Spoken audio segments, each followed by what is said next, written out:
السلام عليكم. كنتمنى تكونوا كاملين بخير وبصحه جيده. الفيديو اللي غادي نشارك معكم اليوم عباره عن الملوي معمر بالخليع اولا اكريش. هو داك التفرتيت ديال الخليع اللي كيبقى كيجي زوين بزاف مسمن في الملوي. ما تشبعوش منه. اهم حاجه غادي نشارك معكم كيفاش الملوي ديالكم يجيكم مورق ومفرس كما كتشاهدوا في الفيديو، ورقه على ورقه، وبنين بزاف وسهل وبسيط في التحضير. غاديش نطول عليكم بزاف، غادي نخليكم مباشره مع المقادير وطريقه التحضير. طبعا اول حاجه غادي نحضروها هي العجين ديال المسمن اولا ديال الملوي. نفس الحاجه غادي هنايا نستعمل جوج لايف ديال الدقيق الابيض اولا الفورس العادي. غادي نستعمل زلافه ديال الفينو الرقيق الرطب. ديما القاعده ان الدقيق كيكون الضعف ديال الفينو، يعني انا استعملت جوج زلايف دقيق غنستعمل غير زلافه واحده ديال الفينو. الا استعملت مثلا 4 زلايف ديال الدقيق الابيض غادي نستعمل جوج زلايف ديال الفينو. صافي كما قلت لكم استعمل جوج زلايف ديال الدقيق الابيض مع زلافه ديال الفينو اولا الحرش. غادي نزيد عليهم معلقه صغيره عامره ديال الملحه، معلقه كبيره ديال السنيده. يمكن لكم تعوضوها بمعلقه كبيره ديال العسل اللي بغيتو باش كيعطينا تحميره زوينه للملوي ديالنا. غادي نزيد كذلك واحد راس معلقه ديال خميره الخبز، كتساعد ان المسمن ديالنا كيجي منفوخ في الطياب وكيجي كذلك مورق على بعضياته. غادي نزيد كذلك جوج لايف ديال الماء اللي كيكون دافي، ما يكونش بارد شويه، غير يكون دافي شي شويه. هادو هما المقادير المضبوطه، ما تزيدوا ما تنقصوا. هاد الكميه ديال 3 زلايف غادي تكفيها جوج زلايف ديال الماء دافي. غتجيكم القياس ديالها هو هذاك، ما غتحتاجوا تزيدوا لا ماء، ما غادي تزيدوا لا دقيق لا حتى شي حاجه. العجينه ديال الملوي اولا المسمن كتكون على هاد الشكل، كتبقى طريه في اليد ديالنا. دهنوا يديكم بالزيت ملي تعجنوها، يمكن لكم تعجنوها بيديكم ولا يمكن لكم تستعملوا بالعجانه، ما كاين حتى شي مشكل. اصلا حنا درناها في البلاستيك كيساعد ان العجينه ديالنا كتعاود تدلك، كيرطبها مزيان وكيخليها تدلك ليكم وكتجبد بحال اللاستيك. وكذلك العجينه ديالكم ديال الملوي اولا ديال المسمن تكون ديما مرخوه، ما تكونش قاصحه باش ما تعذبكمش في الخدمه، وفي نفس الوقت كتجيكم الطريه والمسمن ديالكم كينجح معاكم. صافي هنايا انا من بعد ما درتها في البلاستيك خليتها تقريبا واحد ساعه ولا ساعه.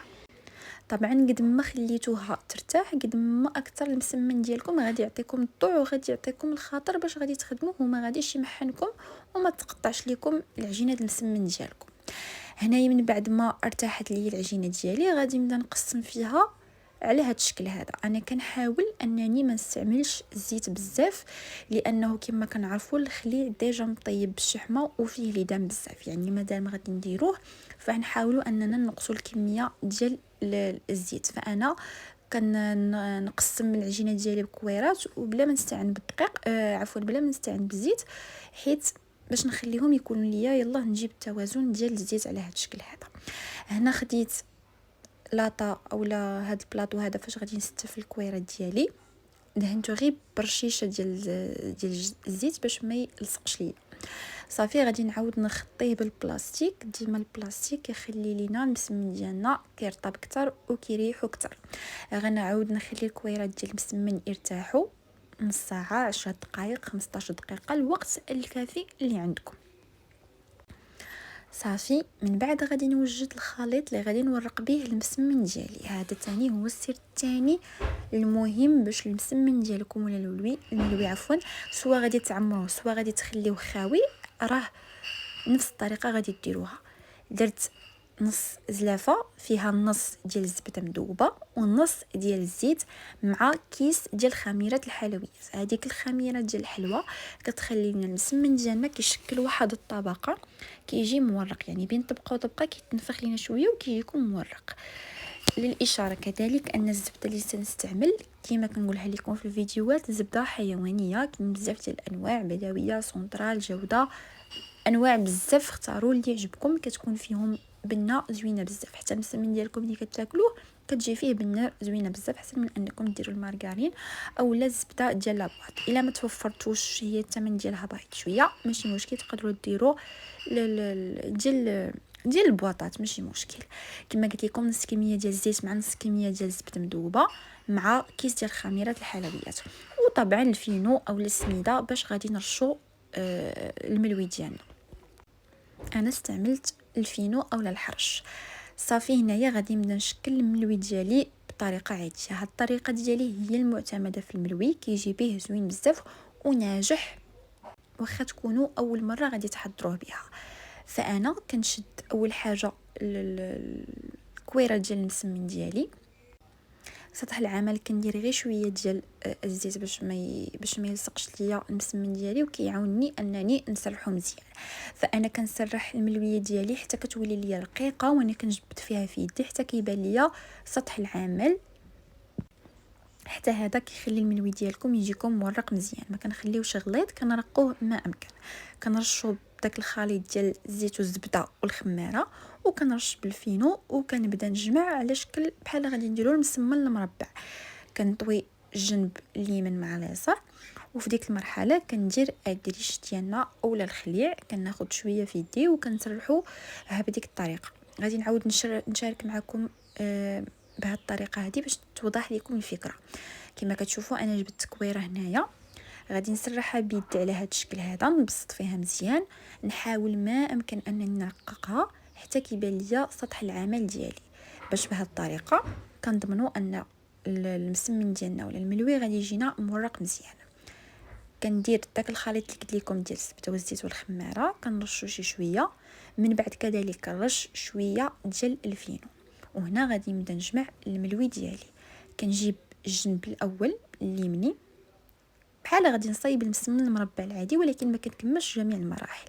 كنجيب اليمين وكنجيب اليسار وكنخليه في هذه المرحله. كنعاود نرش شويه بالخليط ديال الزبده والزيت، وكنعاود ندير رشيشه خفيفه ديال الفينو، وكندير الخليع ديالي اولا اكريش، كندهنو بهذا الشكل هذا. وكنعاود نجيب الجهه هذه مع الجهه الاخرى على هذا الشكل هذا حتى كيولي ليا واحد المستطيل طويل. كنعاود نبسط فيه هكا بيديا، كنسرح. طبعا وانتوما كتستعنوا دائما بالخليط ديال الزبده والزيت والفينو. طبعا كناخذ دابا هذا المستطيل اللي حصلنا عليه اولا هذا الشريط، وانا كنسرح فيه بيديا باش نشكل منه نطولو ما امكن. صافي على هذا الشكل هذا دابا غادي نبدا نجمع فيه. ملي كنكون كنجمع فيه كنرخي يدي ما كنصيرهاش باش كيعطيني هذيك باش كيعطيني داك التوريق بين الطبقات. فانا غير كنجمع بحال ما هكا كروليها على هذا الشكل هذا بلا ما نزير يدي. صافي ملي كنجمعوا لهذا الشكل هذا كناخذ هذوك القنيتات اللي كيبقاو في الجناب، كنلصق الفوق مع التحت، وكنضغط واحد الضغطه خفيفه على هذا الشكل، وكنحطها نرجعها في البلاطو ونغطي عليها بالبلاستيك باش نعاود نخلي المسمن ديالي كيطيب على خاطره. كنتمنى الطريقه والشرح يكون موضح وباين، راه كلشي واضح في الفيديو. الى عندكم طبعا دائما شي تساؤلات خليهم لي في التعليق وغادي نجاوب عليهم ان شاء الله. صافي هنايا انا كنكمل الكميه كامله اللي عندي ديال الملوي. راه هاد الكميه اللي حضرت كتحضر كميه تبارك الله لا باس بها. صافي هنا من بعد ما الملوي ديالي خليته جانبا حتى يرتاح ليا. طبعا قد ما خليتوه كيرتاح قد ما غادي يجيكم ساهل وانتم كتصايبوا فيه. غير كتحطوا يديكم على الملوي ديالكم كيعاونكم وكيهبط لكم وكيتسرح. هنايا خليته واحد ربع ساعه 20 دقيقه، من بعد غادي نبدا نسرح فيه على هذا الشكل هذا. الملوي ديالي حيت فيه ديجا خميره ديال الحلوى وخميره الخبز، فكنحاول نرقو باش يلاه كيطيب ليا كيعطيني واحد النفخه اخرى، يعني كيزيد كيتنفخ على هذا السمك هذا. المهم هو ما رقيقش بزاف، غادي يجيكم قاصح وكارم، كيبقى فيه شويه ديال السمك واحد 2 سنتيم هكاك راه كافيه. كنسرح الملوي ديالي كامل. من يبان لكم نشفه ولا خاصكم الزيت ديروا شويه، ولكن دابا راه ديجا فيه داك الشحمه ديال الخليع، راه كتخليها هي فيه ديك الماده الدهنيه، ما غاديش نحتاجو بزاف ديال الزيت. صافي كنستمر على هذا الشكل هذا نسرح الملوي كامل اللي عندي باش ندوز باش نطيبو معاكم. من بعد ما غنكمل طبعا الكميه كامله اللي عندي. هنايا غادي ناخذ مقله اللي طبعا سخونه من قبل، النار ديال الملوي كتكون متوسطه، ما تكونش مهيله وما تكونش مجهده باش ما يتخطفش لينا ويتحرق. وغادي ندهن شويه ديال الزيت، تقدروا ما دهنوش طبعا. وغادي غادي نحط الملويه ديالي، غادي نعاود نقلبها للجهه الاخرى. هاد الطريقه حتى هي كتساعد ان الملوي ديالكم كيجيكم مورق وناجح. كنبقى نديرها واحد 5 ثواني من كل جهه وانا كنقلب حتى كيطيب ليا الملوي ديالي. انا هنا حيت كنحضر كميه كبيره، فانا كندير ليه غير نص طيبه وكنكونجليه. من بعد ما كيبرد تماما كنكونجليه باش ملي كنبغي كنجبد القياس اللي بغيت، يعني بالتسخينه بالكماله ديال الطياب. يعني كندير ليه غير هاد الشكل، تحميره خفيفه نص طيبه حتى كنبغي نقدمو باش كيبقى سخون وكيجيني زوين بزاف. حيت الا طيبتوه كامل وعاد خبيتوه، فملي كتجيو تسخنوه الملوي ديالكم ولا المسمن كيقصاح وكيجيكم مقرمل بزاف وكيتحرق لكم. يعني نديروا ليه نص طيبه اللي كنتو باغيين تحتفظوا به. بهذه الطريقه غادي تجيو فين تسخنوه غادي يكون وجد لكم بحال يلاه طيب لكم هذيك الساعه. صافي، وهنايا كملت الكميه ديالي كامله في الطياب وحصلت عليه على هذا الشكل هذا مرق ناجح وسهل، والمذاق ديالو بنين بزاف، خصوصا الناس اللي كيعجبهم الخليع. انا هنا غادي نكون كملت معكم الوصفه ديال اليوم والفيديو ديال اليوم. نتمنى الوصفه تكون مفهومه ونالت الاعجاب ديالكم. الا وصلتوا حتى لهنايا وكملتوا الفيديو ما تنساوش تخليو شي لايك وشي كومونتير للتشجيع، وانا غادي نضرب لكم موعد في وصفات جديده متنوعه ومختلفه دائما على قناتكم مطبخ نبيله اكزوس. الى اللقاء.